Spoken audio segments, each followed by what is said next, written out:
Hello மக்களே! சிவா செம்ம இன்ட்ரெஸ்டிங்கா போயிட்டுருக்கு. குலதெய்வ கோவில்ல வச்சு எப்படியாவது இந்திராணிய அவமானப்படுத்தணும்னு சொல்லிட்டு ரித்திகாவும் ஒரு பிளான போடுறாங்க. அதே சமயத்துல நம்ம சிவாவும் செல்லியனும் செம மாசா வந்து இந்திராணியோட மானத்த காப்பாத்திட்டாங்கன்னே சொல்லலாம். இன்னொரு பக்கம் குடும்பத்துல உள்ளவங்க எல்லாரும் சூழ்ந்து இருக்கும்போது வர்மா சொன்னபடியே கபிலனும் அந்த பொருளை கைமாற்றுவாங்களா? அதே சமயத்துல நம்ம அயலி கிட்ட மாட்டுவாங்களா? வீடியோக்குள்ள போறதுக்கு முன்னாடி யாரெல்லாம் நம்ம சேனலுக்கு சப்ஸ்கிரைப் பண்ணலையோ அவங்க சப்ஸ்கிரைப் பண்ணிருங்க. அப்படியே பக்கத்துல இருக்க பெல் ஐக்கனை கிளிக் பண்ணிடுங்க. அப்பதான் நான் போடுற வீடியோலாம் உங்களுக்கு நோட்டிஃபிகேஷனா வரும். கோவில் திருவிழால குடும்பத்துல உள்ளவங்க எல்லாரும் சந்தோஷமா இருக்கும்போது இந்திராணி மட்டும் கொஞ்சம் வருத்தத்துல இருக்காங்க. ஏன்னா அவங்களுக்கு இன்னைக்கு தான் கல்யாண நாள். ஆனா எல்லா வருஷமும் செழியன் நம்ம இந்திராணியை பார்க்கறதுக்காக இந்த நாளுக்கு வந்துடுவாங்க. ஆனா இந்த வருஷம் வீட்டில் இல்லாதனால என்ன பண்ண போறாங்களோ அப்படின்னு ஒரு யோசனையும் நம்ம இந்திராணி கிட்ட இருக்குன்னு சொல்லலாம். ஜமுனாவும் செல்லமாவும் ரித்திகாட்ட வந்து, என்ன ரித்திகா இப்படியே சும்மா இருந்துட்டு இருந்தா சரியில்லை, வாய்ப்பு நமக்கு எப்போவாதான் கிடைக்கும், அதை யூஸ் பண்ணிக்க வேண்டியதுதான், நான் ஒரு பிளான் சொல்றேன் அதுபடி நடந்துக்கோன்னு சொல்லிடுறாங்க. ரித்திகாவும் நீங்க சொல்றது எல்லாமே சரியா தான் இருக்கு, எப்படியாவது இந்த இந்திராணியை அவமானப்படுத்தணும்னு சொல்லிட்டு செமையா ஒரு பிளான் போடுறாங்க. அங்க கோவில் திருவிழாவுக்கு எல்லா வேலைகளும் நடந்துட்டு இருக்கு. அதுல நம்ம முதல் மரியாதை யாருக்கு கொடுக்கணும், ஃபர்ஸ்ட் யாருக்கு காப்பு கட்டணும் அப்படிங்கிற மாதிரி ஒரு பேச்சுவார்த்தை வரும்போது அந்த இடத்துல உதயபெருமாளும் எல்லாத்துக்கும் இந்திராணியே செய்யட்டு அப்படின்னு சொல்லிடுறாங்க. அங்க உள்ள ஊர் பெரியவங்களும் சரி இந்திராணிக்கு முதல் மரியாதை கொடுக்கலான்னு சொல்லி அந்த இடத்துல தட்டு எல்லாம் எடுத்து கொடுக்கும்போது கரெக்டாட்டு அந்த கூட்டத்துல இருக்கவங்க கிட்ட நம்ம ரித்திகா கண்ணை காட்டுறாங்க.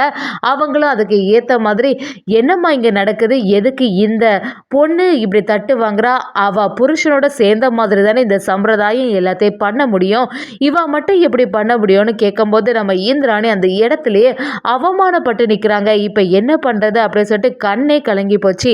அதே சமயத்துல கூட்டத்துல உள்ள இன்னும் ஒருத்தவங்களும் காசு பணம் மட்டும் இருந்தா போதுமா, அதுக்குன்னு ஒரு சம்பிரதாயம் இருக்குல்ல, அதை ஃபாலோ பண்ணி தான் தீரணும், என்னங்கய்யா இப்படி பண்றீங்க, தேவையில்லாம எதுக்கு இந்த பொண்ணுக்கு இப்படி ஒரு மரியாதையை செலுத்தணும், புருஷனும் பொண்டாட்டியும் சேர்ந்த மாதிரி தான் இந்த சடங்கை பண்ணணும் அப்படிங்கிற மாதிரி சொல்லும்போது ஊர்ல உள்ளவங்க எல்லாருமே சேர்ந்து நம்ம இந்திராணியை பேச ஆரம்பிக்கிறாங்க.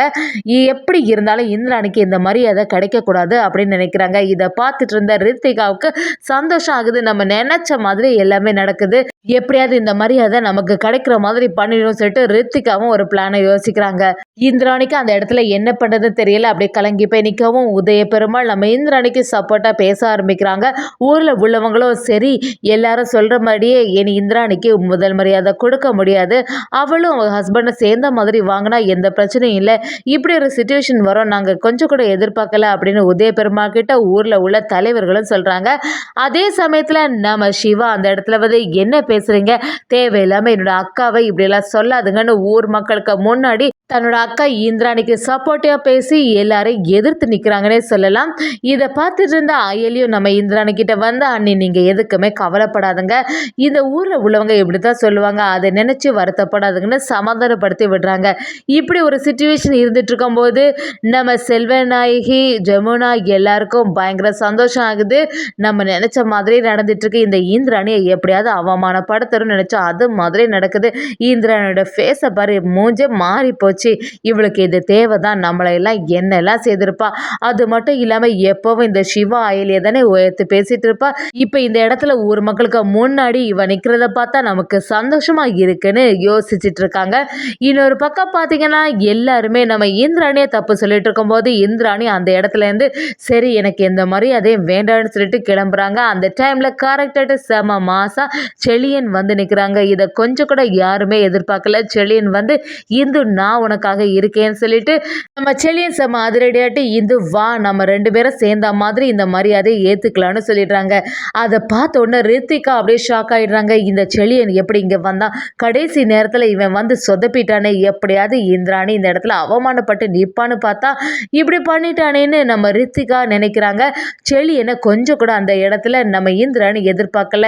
ஆனா இருக்கக்கூடிய சுச்சுவேஷனை பார்த்தா எதுவுமே சரியில்லாம இருக்கு, சரி சேர்ந்த மாதிரி வாங்கலான்னு அதுக்கு சம்மதிச்சு வச்சுட்டாங்கன்னே சொல்லலாம். நம்ம செழியனும் இந்திராணியும் சேர்ந்த மாதிரி அந்த மரியாதையை ஏத்துக்கிறாங்க. ஊர்ல உள்ளவங்க எதுவுமே பேசவே முடியல.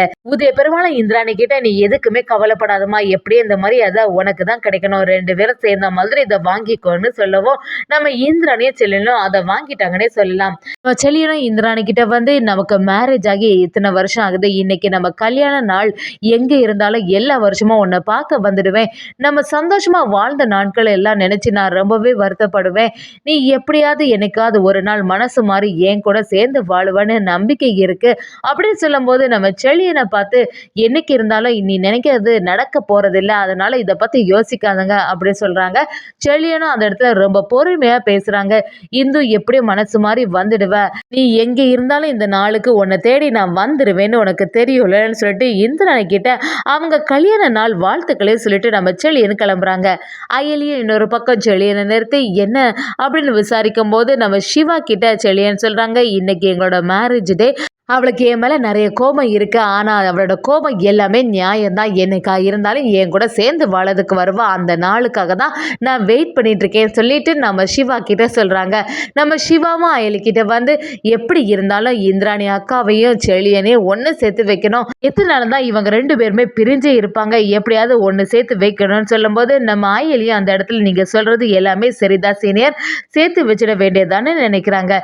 இன்னொரு பக்கம் நம்ம வர்மாவும் கபிலன் கிட்ட வந்து கபிலா என்ன விஷயம் ஆச்சு, நீ குலதெய்வ கோவிலுக்கு போன, அங்க உள்ள திருவிழாவில் பயங்கர என்ஜாய்மெண்ட்ல இருக்க போல, நீ அதுக்காக மட்டும் போகல, அதை தெரிஞ்சுக்கிட்ட தானே என்ன பொருள் எல்லாம் கைமாற்றம் நடந்துச்சா என்னாச்சுன்னு விசாரிக்கும் போது நம்ம கபிலனும் இல்ல வர்மா, குடும்பத்துல உள்ளவங்க எல்லாருமே இருக்காங்க, இந்த சிச்சுவேஷன்ல நான் கொஞ்சம் பொறுமையா தான் பண்ண முடியும் சொல்லும்போது வர்மா அந்த இடத்துல கோபப்படுறாங்க. என்ன பேசுற நீ, ஏற்கனவே ஒன்னாலதான் ஒரு பொருள் மிஸ் ஆச்சு, அது மட்டும் இல்லாம அதிகாரிகள் எல்லாருக்குமே இந்த இன்ஃபர்மேஷன் தெரிய ஆரம்பிக்குது, அது எப்படின்னு புரிய மாட்டேங்குது, கண்டிப்பா நல்லபடியா அந்த பொருள் என் கைக்கு வந்தாகணும், அது எவ்வளவு பெரிய வேல்யூபிளான திங் தெரியுமா, அதனால இந்த காரியத்தை கரெக்டா முடிச்சிரு சொல்லிட்டு வர்மாவும் கபிலன் கிட்ட சொல்லிடுறாங்க. கபிலனுக்கு ஒண்ணுமே புரிய மாட்டேங்குது, இப்ப என்ன பண்றது, குடும்பத்துல எல்லாருமே சுத்தி இருக்காங்களே, நம்ம இங்க இருந்து எஸ்கேப் ஆகுறதுக்கு வழியும் கிடையாது, அக்காக்கு மட்டும் தெரிஞ்சுன்னா ரொம்பவே அவமானப்படுத்திடுவா, அதுக்கப்புறம் இந்த வீட்டை விட்டு வெளியில அனுப்பிடுவாளே, இப்ப என்ன பண்றதுன்னு சொல்லிட்டு கபிலன் அடுத்த பிளானை போட ஆரம்பிக்கிறாங்க.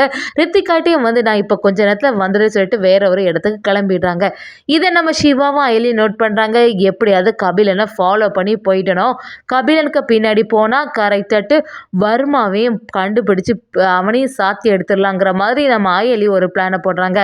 கபிலனும் அந்த பொருள் இருக்கக்கூடிய இடத்துக்கு போகிறாங்க. எப்படியாவது இந்த பொருளை சேஃபாக நம்ம கொண்டு வந்து வர்மா கிட்ட கொடுத்துடணும்னு யோசிக்கும் போது அதுக்கான வேலைகளில் கபிலன் ஈடுபடுறாங்க. இந்த சைட் பார்த்தீங்கன்னா நம்ம இந்திராணியும் எங்க கபிலனை காணலன்னு தேடும்போது ரித்திகாவும் அவங்களுக்கும் நிறைய வேலை இருக்கும்ல, அதை தான் பார்க்க போயிருப்பாங்கன்னு சொல்லவும் நம்ம இந்திராணிக்கும் ஒன்றும் புரிய மாட்டேங்குது, கபிலன் அடிக்கடி இந்த மாதிரி தானே காணாம போயிட்டு இருக்கான், ஏதாவது ஒரு பிரச்சனை இருக்குமா அப்படின்னு யோசிக்கிறாங்க. அதே சமயத்தில் நம்ம அயலியும் சிவாவும் சேர்ந்து நம்ம கபிலனுக்கு பின்னாடியே ஃபாலோ பண்ணிட்டு போய் அந்த இடத்தையும் ரீச் ஆகிட்டாங்க.